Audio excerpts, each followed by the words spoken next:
Thank you for coming on. Hey, appreciate you having me. Appreciate you being here. This is the World of College Football, my podcast where we cover everybody in the college football ecosystem, making sure everybody has a voice. And Temple, they definitely have a voice. Yeah. New leadership, new man in charge. But you're a winner at the core of it and a program changer. And this community is banking on you to be the spark that can make 3-9 a memory of the past. Right. You know, let's start first on a lighter note, though. What was the trip coming in? How was that like for you? Into here or into American kickoff? Yeah. So, I mean, I thought it was a 2-hour and 30-minute flight, and all of a sudden they hop on and say it's an hour and 10 minutes. I'm like, let's go. So, easy trip in. Yeah. Hadn't seen the boys for a while. We really separate in July. It's like June we're with them full time. You know, OTAs, extra walkthroughs, team, meetings, those kind of things. And then the second part of the summer, that July part, we really talk a lot about this is time for you guys to take over. It's going to be you and the strength coaches. And you have to figure out who's going to lead, who's going to follow, and how we're going to do this whole thing.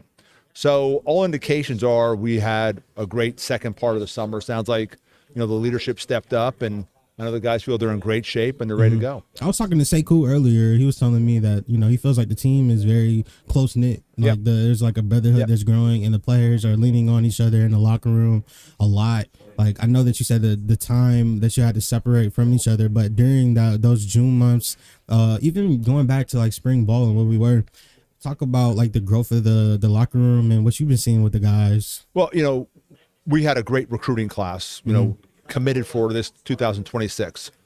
And one of the constant themes I hear from the parents and the recruits when they come in my office to do their exit meeting is that they can tell there's a brotherhood. They can tell this is family. They see the interaction between the players and the players, the coaches and the coaches, and the players and the coaches. And, that's one of the reasons why I think we got such a great class committed so far. And the first thing I did when I took over at Temple, I met with every single player. Took me 4.5 days. And I walked away saying, okay, these kids love going to Temple. Okay, a lot of these guys are staying because they made a pact to get this thing fixed. And what I saw guys who, wanted to be challenged. So I think this is a great job. I think we're in a football hotbed. Absolutely. There's been greatness before. We just need to capture that greatness again. Our recruiting philosophy is really simple. Recruit the locker room first. Absolutely. We wanted to retain those best players, and we retained most of them. We did. You care more about that part. That's the most important part, because if you're just bringing in mercenaries and you have 70 new guys every year, it's just tough to have a culture. So recognize who the guys you need to keep are. And we kept a very high percentage of those guys we needed to keep. Then the next thing is high school recruiting. The high school recruiting is the foundation. It's really the bedrock. And, our footprint's going to be from Connecticut down to Virginia out to Ohio. Now we'll hit Georgia, we'll hit Florida, we'll hit North Carolina, absolutely. But, it's all about that footprint. And then the third part is finding those right transfers. And we just don't accumulate transfers to accumulate transfers. Just to pick them up for just the sake of doing so. No, I mean, because to me, like if you have all these mercenaries in your locker room, how do you have a culture? So what we try to do is we really try to say, okay, hey, we need a slot receiver.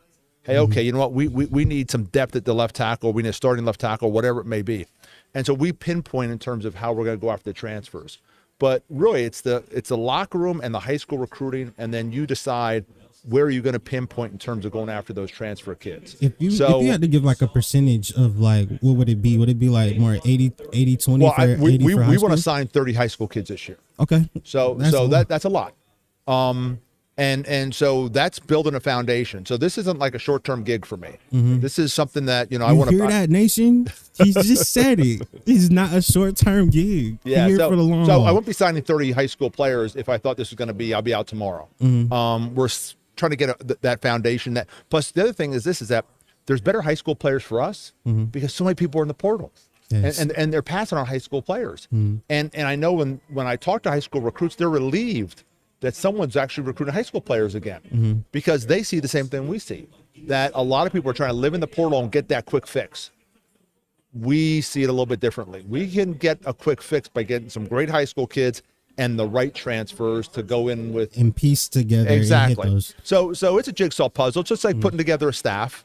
putting together staff's a jigsaw puzzle, putting together a locker room is a jigsaw puzzle.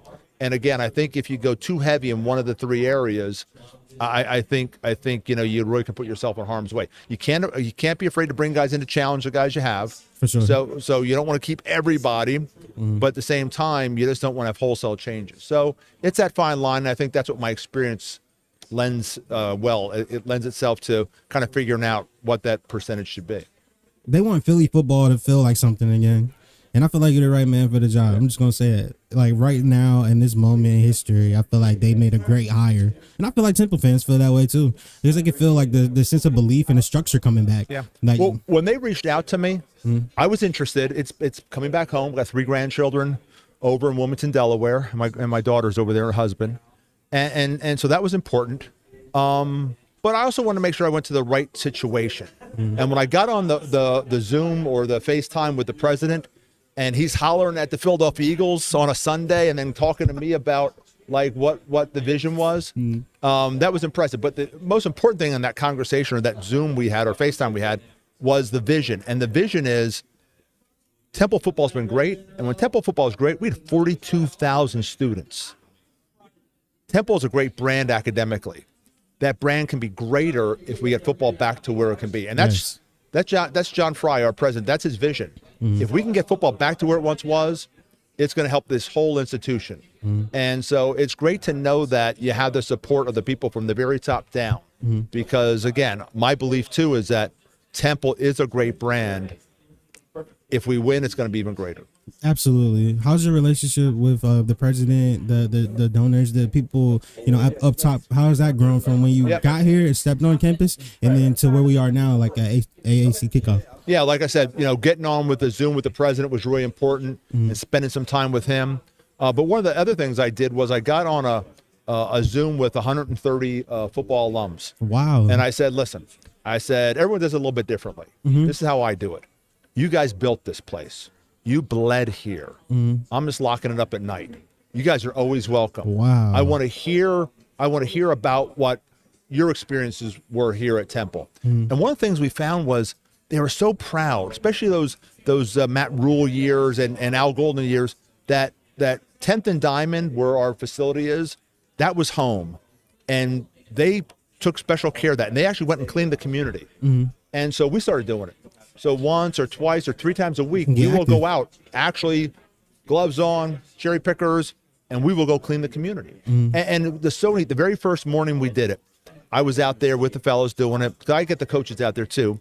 And I saw a gentleman walking his daughter to an elementary school right down the street who we just did a read-along program with. Oh, wow, that's amazing. And I see him, and I see his big smile on his face because he recognizes that we recognize that this is our community too. Yes. And we're going to be part of this community. We're going to be great neighbors. And so, and it's so neat how the players have bought in. And it helps that the guys who played before them, those 198 former NFL players, those 81 draft choices, those four first rounders, that Heisman Trophy runner-up. I mean, it goes on and on. Those guys, they recognize that that's what makes this place great, is that they love Philadelphia. They love this institution. And so this job is way beyond what I thought it was going to be. I thought it was going to be a good job. It is a great job. It's like knocking apart. It feels like I got goosebumps talking to you and when we're talking about the program. Excited, and I'm excited because I see what we can do at Temple. We're going to be a lot of close games. Yeah, and I told the guys, that's this league. And I said, you want to win those 50-50 games? You got to be in great shape. Our strength coach has killed it. Yeah. You got to play great special teams. And so we really got to focus on, and I think we have the talent to play great special teams. And the third thing is you got to play clean. I said, if we play clean, if we, you can't play scared, but you got to be so confident in the scheme that you can play fast. If we play clean, I think we can win a lot of those 50-50 games. And so that's going to be this season. If you look at that schedule from top to bottom, it's pretty daunting. You know that if you play well, you can beat every single one of those teams. If you don't play well, you can lose every single one of those teams. So that's a challenge too. And again, I liked how the team has come together. I like the chemistry of the team. I like the leadership of the team. There's more talent here than people thought, I think, when I took over. So the cupboard wasn't bare. Yeah. And some people try to paint the picture like, oh, he's going into a job where cupboard's bare. What is he doing? But and I didn't know what I was walking into. But after those first 4.5 days where I talked to every single player, after I saw how we could recruit by getting kids on this campus, and it's a pretty impressive place, and also how our players talk about their experience, how much they love going to Temple, and seeing the class we put together so far, I can see what this is all can come together. And so I'm excited. I think I put together a great staff, from the coaching staff to the support staff. We have a great strength coach, great trainers. So again, I think it's a real family atmosphere in our building. And again, winning those close games early on is really going to be a big part of us having success. Gotta start strong. Yeah. I think we can, though. I think we can. You made playoff runs at multiple levels. So what does a championship blueprint look like at Temple University for your big vision for this program? Yeah. Just understanding that we're in this thing together. And one of my proudest moments as a college football coach was when we were 0-8. Sounds crazy. But we were transitioning from FCS, just had won a national championship, just won 21 straight games. Now we had to make that transition into FCS. And so we redshirted all of our kids, and then we're, 0-8. And at 0-8, those kids were still battling every single day. I remember coming home for dinner, and my wife goes to me, she goes, "You seem like you're okay." I said, "I am okay." She says, "You're 0-8. And I said, now you have to understand, we got 40 years of marriage coming up here on Sunday. Yes. So we talk real honest with each other. She was like, "But you're 0-8. I said, "Yeah, but these kids are battling. They're battling." I mean, I come out to practice every single day, and you couldn't tell if we were 8-0 or 0-8. And to me, that's the reason why that next year we went 10-3 and went, because they hung together. That's what championship teams do. No matter how things are going, they're going to stay together. And they've made a pack, and that's what this team does. This team, I found out when I met with all the players individually, a lot of them made a pact to stay. A lot of them made a pact not to take the money, that they were going to get this thing fixed. And so it's cool. I think I walked into a situation where, like, they need the right guy at the right time, and I think I'm the right guy at the right time. Yeah. And I think I have the team that can go win some ball games. Absolutely. You coach everywhere, from New Jersey to Texas. Now we're at Temple with the blueprint, bringing it all to life. I want to know, like, when you look at the current landscape of just the American Conference as a whole, what do you think the health of the conference is? Yeah, first of all, a lot of great coaches. I mean, we're starting to prep, for the season, and you look at some of the schemes, and you look at some of the adjustments, and you realize, like, this is a really well-coached conference. Other thing, great players. I mean, I just said, we've had 198 NFL players, 81 draft choices. That's just Temple. Yeah. I mean, so you look at the Tulanes, and you look what Army and Navy have done. You look at Memphis, and so this is a great conference. It's the Power Four, and then it's the American. And what I told our players, it's really simple. We want to go to bowl games. We want to win bowl games. We want to go to the conference championship. We win the conference championship. And the team that wins the conference championship in the American, they have a pretty good chance to go to the big dance. Absolutely. And so that's the mentality we have. And like my talk with our players coming up for our first team meeting, it's going to be like you can't, my first meeting with them, I told them, I said, if you're realistic, you're playing for the wrong guy. I don't want guys who are realistic. And so for us to go from 3-9, 3-9, 3-9, and 3-9 and 5 straight losing seasons, and one bowl win in 13 seasons. At some point, we got to take that and just be like, we got to use our imagination at this point. We got to get more creative in the cupboard with the things that's in the cupboard in the kitchen. Absolutely. And when you work as hard as these guys have worked this summer, there's a belief they start to get. And so, like I said, I'm really excited. It's going to be a challenge. I know, like, when the head coach says, like, this 3-19 wants to win a conference championship, that puts a lot of pressure on, but I think that pressure's good. I think that I think that makes you reach for things that maybe you wouldn't have reached it for in the future. I think maybe it stops you from saying, "Well, I want to go to a bowl." Yeah, you know what? We're not stopping there.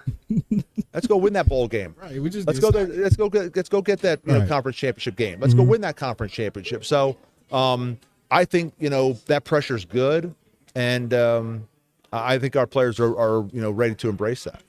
Coach, I'm blown away by you. I appreciate that. I'm really deeply respectful of your time, your football mind. We didn't even get a chance to talk X's and O's for real, but I know we will in another episode. I want to get you out of here on a good note. You want to play rapid fire questions with me? I mean, it's a CFB Nation exclusive. All right, we'll see. I mean, ain't no pressure, Coach. We're gonna put you on the hot seat. All right. We got 30 seconds to work with. Who are the top 3 artists on your playlist right now? Okay, so I have Bruce Springsteen. Okay. I have KC and the Sunshine Band. Okay. And I have a little Johnny Cash. Yes, sir. What is your favorite place in Philadelphia right now? Oh, God. Hey, 10th and Diamond. Yeah. I love me some 10th and Diamond. Like, we got 10th and Diamond gear. We're built on 10th and Diamond. It's a unique place. We're from a special place, so it's 10th and Diamond. Yes, sir. I want to know what is your pregame meal or tradition that you stay true to? Yeah, I don't have pregame meal. I have a shake. I make my own like healthy shake before I go. Spinach, protein powder, avocado, frozen mango. So Coach got plenty of juice left in the tank. He's not going nowhere anytime soon. What's one of your favorite memories in your coaching career?